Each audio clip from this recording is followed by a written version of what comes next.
Under the blistering Nevada sun in the summer of 2026, the sprawling runways of Nellis Air Force Base shimmered with heat. Inside a cavernous hangar, a group of sharply dressed officers, their uniforms gleaming with badges, eyed Emily Carter with disdain as she stepped through the gate. Her faded green flight jacket hung loosely over a plain gray t-shirt, her dark hair pulled into a simple braid, and a worn notebook tucked under her arm. No laptop, no polished resume, no visible rank, just a quiet woman who seemed out of place among the high-tech chaos of modern aviation. The mockery started before she could even set foot inside. A captain, his voice dripping with sarcasm, let out a sharp whistle. "Lost your way, darling? The library's down the road." Snickers rippled through the crowd of seasoned pilots, their polished boots clicking on the concrete floor. A major, smirking, leaned toward his peers. "What's she gonna do, sketch the cockpit in that little notebook?" The laughter grew louder, a chorus of arrogance echoing in the hangar. Emily stood still, her hazel eyes steady behind wire-rimmed glasses, absorbing their scorn without a flinch. She wasn't here to argue or plead. She knew what she could do, even if they didn't. The commanding officer, Colonel Harris, a broad-shouldered man with a chest full of ribbons, slammed a flight manual onto a desk, silencing the jeers for a moment. "No rank, no clearance, no record," he barked, eyeing her notebook with contempt. "What are you, some journalist sniffing for a story? Write this down. Woman crashes and burns at pilot camp." More laughter erupted, but Emily's silence was louder.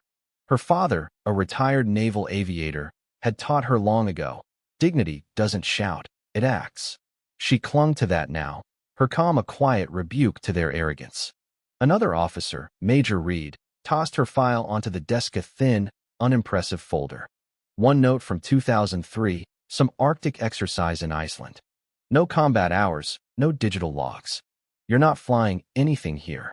They gave her one chance, a cruel jest. A simulator run on a B-52 emergency scenario, a notorious test that broke even the best pilots. "Let's see the librarian try," Reed sneered as they ushered her into the simulator, a dim box of flickering screens and switches. No one helped her strap in. "She'll crash in 10 seconds, someone muttered outside. Inside, with alarms blaring and digital readouts screaming failure, engines out, hydraulics gone, Emily closed her eyes for a moment, feeling the plane in her mind. She ignored the glitching screens, flipping off the automated systems and going fully manual. Her hands moved with a dancer's grace, adjusting the yoke and flaps by instinct. Outside, the laughter faded. 1 minute passed, then 2. The officers pressed closer to the glass, watching in stunned silence as she kept the dying B-52 aloft. At 4 minutes, she defied the manual's limits, coaxing the plane into a glide. By 6, she landed it battered but intact. The screen flashed, scenario complete. Successful landing. The hangar fell silent, their smirks replaced by shock. Colonel Harris coughed, muttering about a possible glitch, but his voice lacked conviction. "No rank, no certification," he insisted. "You're not qualified." Emily nodded, unfazed, and walked toward the exit, her footsteps echoing as the officers parted, their pride shaken. Less than an hour later, chaos erupted. A real B-52, on a low-altitude drill, was spiraling toward the base, its left engine ablaze, systems failing. The control tower was a frenzy of useless digital fixes and panicked orders. Then, a calm voice cut through the static. 15 degrees right wind correction. Ease the yoke left. You're at 200 knots, don't let it drop. It was Emily, standing at the radio with her notebook open, scribbled notes guiding her. The pilot's voice crackled back, frantic. "Who's this?" His co-pilot gasped. "Emily Carter." She landed a B-52 in Iceland, 2003. No tech, just maps. The tower froze. Her instructions flow precise, unshaken. "Shift fuel to the wings, keep flaps steady. Follow my voice." The officers, who'd mocked her hours before, stood pale as the burning plane loomed closer. With Emily's steady guidance, it touched down in a screech of rubber and smoke, miraculously intact. Emergency crews swarmed, saving the 5-man crew. The hangar was silent as Emily set down the mic, her composure unshaken. Colonel Harris stammered, unable to meet her gaze. She walked out, her notebook still under her arm, as whispers of her skill spread.